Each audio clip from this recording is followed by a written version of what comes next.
Zero thought यानी निर्विचार की अवस्था, यह आपके दिमाग की वह स्टेट है जहां पर आपके दिमाग में एक भी विचार नहीं होता। इसे जीरो स्टेट ऑफ माइंड भी कहते हैं।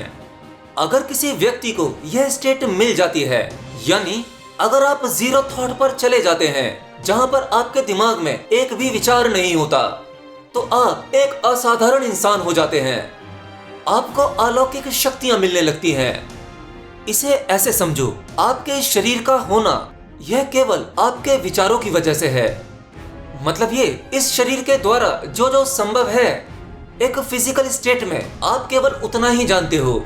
लेकिन जब आप जीरो थॉट पर पहुंचते हो, तब आप फिजिक्स के सभी नियमों को तोड़ देते हो। जैसे आपके लिए टेलीपैथी बिल्कुल साधारण सा हो जाता है। बिना किसी उपकरण से किसी को संदेश भेज सकते हो या मैसेज रिसीव कर सकते हो, वो भी दिमाग की शक्ति के जरिए। इस पर कई वैज्ञानिक परीक्षण भी हुए हैं।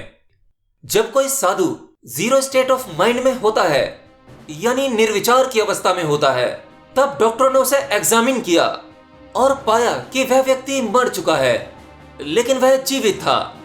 मतलब ये, अगर एक साधु चाहे तो अपने शरीर को इतना स्थिर कर सकता है, अपने शरीर की ऊर्जा एक छोटे से बिंदु पर ला सकता है, वह अपने शरीर का खून का बहना भी रोक सकता है। इसका एक प्रयोग मुंबई में भी किया गया था। एस्ट्रल ट्रेवल करना, यह सब कुछ आपके लिए बाएं हाथ का खेल हो जाता है। देखिए, जब तक कोई इंसान अपने आप को केवल यह मानता है कि वह एक शरीर है, तब ऐसे में वह शरीर ही उसका मालिक होता है। वह शरीर से परे की चीजें कभी नहीं जान सकता। और आपके विचार आपके शरीर से गहरा संबंध रखते हैं, क्योंकि जब तक आपको इस शरीर का बोध रहेगा, यानी आपके भीतर ये गहरी मान्यता होगी कि आप ये शरीर हैं, तब तक आप शारीरिक यानी भौतिकी जगत से जुड़े रहेंगे, उसके पार नहीं निकल पाएंगे। और जब आपको लगता है कि आप ये शरीर नहीं हो, ये आपको खुद ही एक्सपीरियंस होने लगता है, तब आपके विचार रुकने लगते हैं।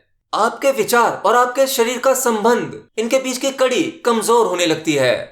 तब आप अपने शरीर के भीतर जो भी कुछ है, जिसे आप सोल, आत्मा, स्पिरिट कुछ भी कहते हैं, उस शक्ति के बारे में जानने लगते हो। एटलीस्ट आपको ऐसा लगने लगता है कि शरीर के अलावा आपके भीतर कुछ और भी है जो सूक्ष्म है, अभौतिकी है। इतनी समझ का आते ही आप अपने शरीर के भीतर अपने आप को जानने लगते हैं, यानी आप भौतिकता से दूर होने लगते हैं। और इसके चलते इस यूनिवर्स में भी आप इसके रहस्य को भी समझने लगते हैं। आप कभी गौर करना, जब आप मेडिटेशन कर रहे होते हो, तो उस समय आपके दिमाग में जो भी विचार आते हैं, उन विचारों का सीधा संबंध किससे है? जब आप गौर करोगे तो आप पाएंगे कि आपके हर एक विचार का संबंध आपके शरीर से ही है। आपके भीतर जो भी विचार आया, वह केवल इस शरीर की वजह से आया। अगर यह शरीर न हो तो आपके भीतर कोई विचार भी नहीं होगा। अब सवाल यह उठता है कि जीरो स्टेट ऑफ माइंड में कैसे पहुंचा जाए। देखिए, शुरुआत में हर एक साधक की सबसे बड़ी प्रॉब्लम यही होती है।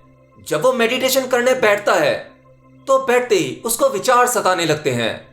अब मेडिटेशन में बैठा हुआ साधक अनवांटेड विचारों के आने से इरिटेट होने लगता है।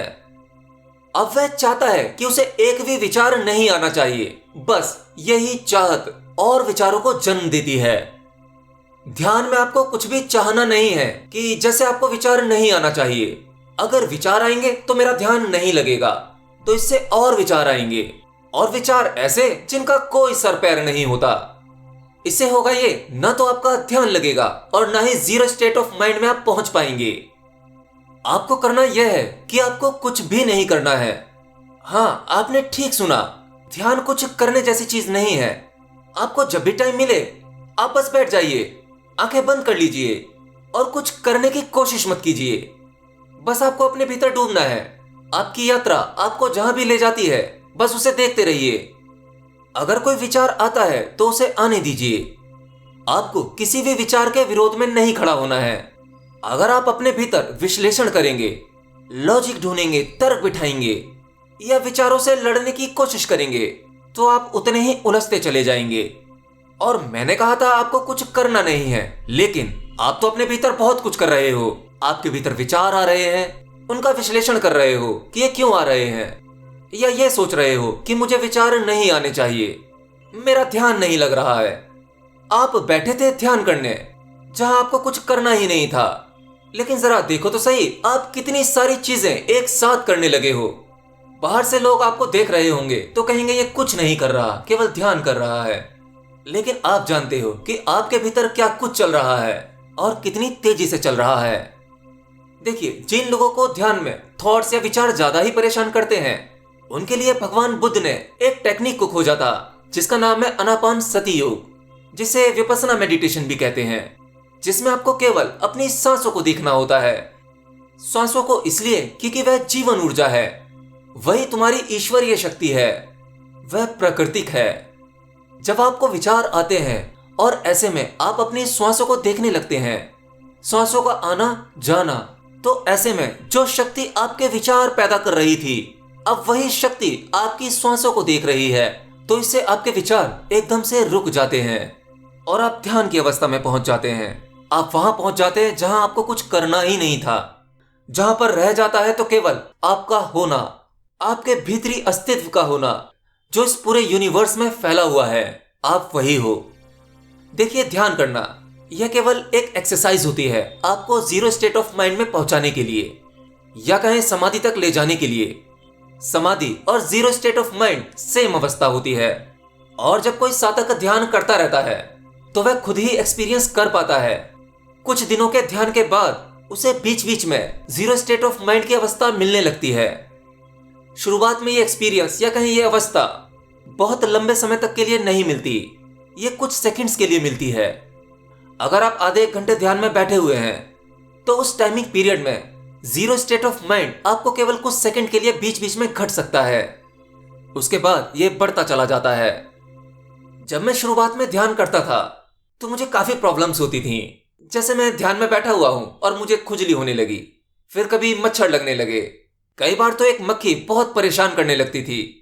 तब मैं सोचता था ये ध्यान करना कितना मुश्किल है, लेकिन कंटिन्यू एक्सरसाइज करते करते कई बार मुझे ऐसा एक्सपीरियंस हुआ कि मैं अपने आप ही ध्यान में उतर गया, ध्यान घट गया। मैंने किया नहीं, बस वो हो गया, और दोबारा जब मैंने वो चाहा तब कभी नहीं हुआ। और मुझे आज भी कभी भी किसी भी समय ध्यान घट जाता है। ये मेरे चाहने से नहीं होता, ये तो बस होता है। और मैंने देखा जब मेरी सभी चाहते खत्म हो गईं, तब मेरे भीतर से कुछ नई शुरुआत हुई। एनीवेज, देखते हैं कि मेरी यात्रा मुझे कहां तक लेकर जाती है। और आज के वीडियो में आपके जो भी सवाल हो वो मुझे कमेंट बॉक्स में लिखकर बता सकते हो। उस पर एक सेपरेट Q&A वीडियो बना दूंगा जो आपको मेरे दूसरे चैनल आंसर वर्ल्ड पर मिल जाएगी।